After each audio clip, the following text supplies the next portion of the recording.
Yo, what's good? It's your man 100 Grand Ross, but the rock never stops. Today, I'm doing kind of a reflective video on just how do we evaluate, not scratch that, not even evaluate, how do we rank Jimmy Butler? Jimmy Buckets Butler. There's, I think I've rarely seen a nickname that has fit a player so perfectly.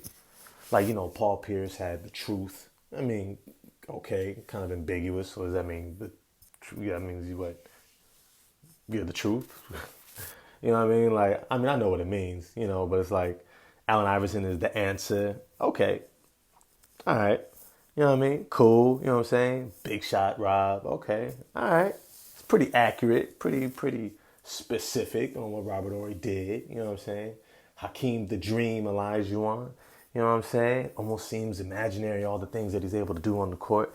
I got it. You know what I'm saying? He's got a vast repertoire. You know what I mean? Magic Johnson. It's like magic. You know what I mean? Air Jordan. You know what I'm saying?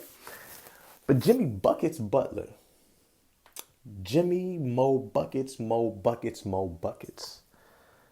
Jimmy Butler had the game of a lifetime against Boston in a potential closeout game in Boston, where Jimmy Butler put his team on his back. And he got help. He got help. Kyle Lowry finally got his legs back. Started knocking down shots we all know he can make, especially Toronto Raptor fans. They know about him. They got help from PJ Tucker. They got help from the referees, for sure, for sure. He got hardly any help from Bam Adebayo, at least on the offensive end. But Jimmy Butler, not only did he carry the Miami Heat, but he sustained them and then closed for them against Jayson Tatum and Jaylen Brown, who were having great games at the time. It's something that it stands out when a great player is able to go toe to toe with another great player, right? Like, I'm looking at this list for the top 20 NBA players in the NBA today, right? And I think the list was done before the start of the season. You got Anthony Davis up there. You got, James Harden before we realized what he had turned into fully. You got guys like Bradley Beal and, everyone else, right? But then you have Jimmy Butler at number 16. And for the most part throughout his career, he's vacillated between, 8, 9, 10 at best. And about this point over the past 5, 6 years. See, Jimmy Butler is one of those guys, taking it out the mud type players. Grinded. He grinded. There was nothing given to him. It wasn't easy. He had to bet on himself over and over and over. And he's quite an amazing story where he was able to start from and where he is today. And now, after this type of a game, it's not like it's his first huge game. I think it's his fourth 40-point game in this playoff run this season alone, right? That's spectacular by any measurement. But then remembering what he did in the bubble, this run that Jimmy's having makes that look like it's more substantiated, like it wasn't a fluke. Jimmy Butler was that good. And now when you see this team coming together around him, it makes you really think about him differently, because I'm not quite sure before this season, before this series, to be honest, before this series, I don't think I ever thought of him as a number one option on a championship team. I never thought of him as having the stamina offensively to carry a team. I never thought of him as somebody who can be reliant upon to carry a team. He was hurt. I forget how many games this season. It might have been 20-something games, right? At least around 10 or 15. But he's consistently injured, right? And yet the Miami Heat have hooked their wagon to the Jimmy Butler train. They've bet on Jimmy Butler.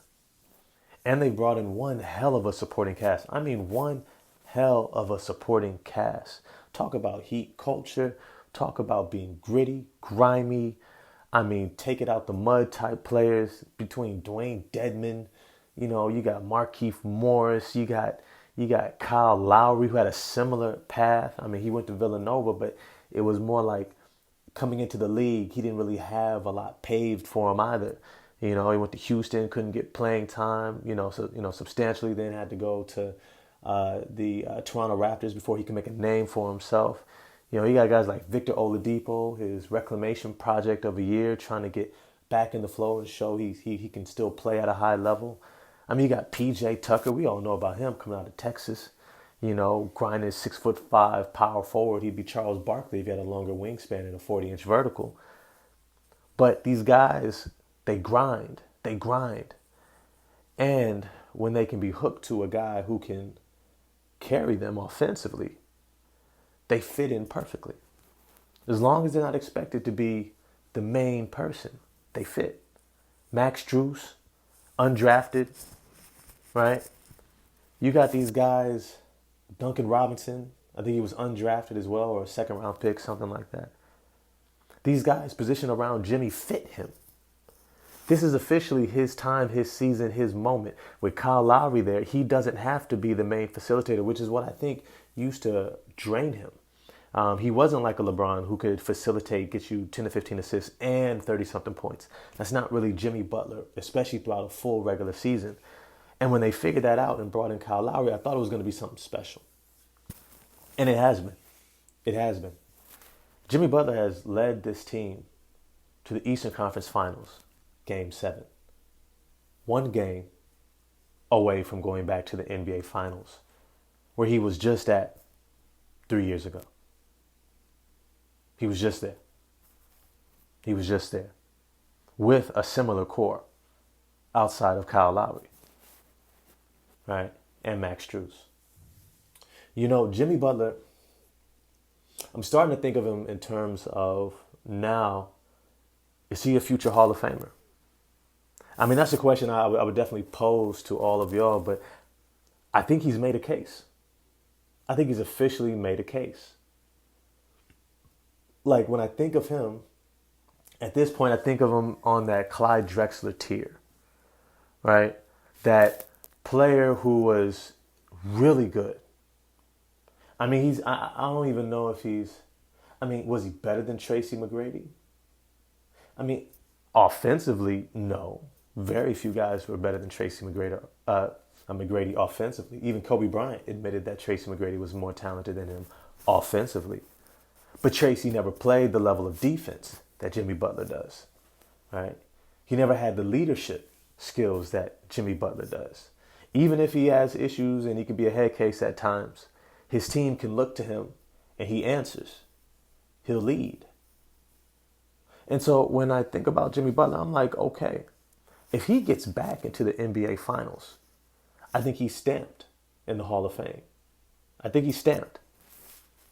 If he wins a ring, certainly. Now we're talking about where he ranks in that upper echelon. Matter of fact, if he gets a ring, I mean, I don't want to quite put him there just yet, but Kawhi Leonard, man, he might be able to grab a Kawhi Leonard level type NBA career, right? Jimmy Butler never had the Tim Duncan, Manu, Tony Parker set up with Greg Popovich early on. You know what I'm saying? Like, he had Tom Thibodeau burning everybody out in Chicago, right? Derrick Rose. Couldn't get along with Derrick Rose. He should have figured that shit out.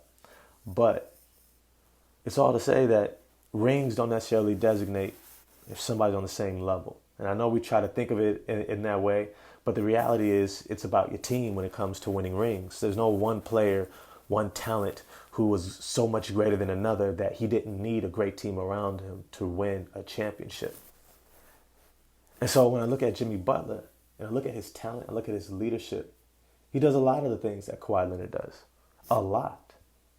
His ability to rise to the occasion, his ability to not flinch in the clutch moments, his ability to defend at a high level, his ability to play make for his teammates, which is probably above Kawhi Leonard easily.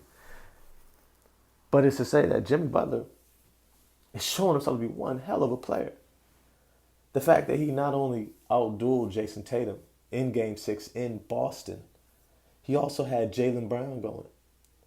And with Kyle Lowry fouling out, Jimmy Butler just said, give me the ball. Give me the ball and get out the way. Something that Jayson Tatum couldn't do. He also stole it from Jayson Tatum in a closing moment. I think it was like a minute and a half to go. Tatum tried to drive on Max Strus in the left corner, tried to spin back to the middle. And Jimmy Buckets was right there. Key defensive stop. All right? Jimmy Butler has got to be at this point close to the top 10 still in rankings. And it's crazy because I don't think he made the All-NBA team. I can triple check, but I'm pretty sure he did not make the All-NBA team. Mostly I think it was because of his injuries. But I'm also pretty sure he just got outplayed by some other guys. And as a result, he didn't make the teams. Let me just quickly check. Yeah. So he doesn't make the team. DeMar DeRozan does. DeMar DeRozan had a better regular season, but is DeMar DeRozan better than Jimmy Butler? No. No. At this point, would I say Ja Morant is better than Jimmy Butler? I don't think so. Is Ja Morant talented? Yes, he is. Talented as hell. Does he play defense? Nah. That's what we're talking now. Right? He's still learning. He's still growing. Right? Is Jimmy Butler better than Karl-Anthony Towns? Yes, he is. But they needed a center to fill in. Right? Is he better than Trae Young? I don't think I would say that. Is he better than Chris Paul? Yes. Did Chris Paul have a better season? Yes.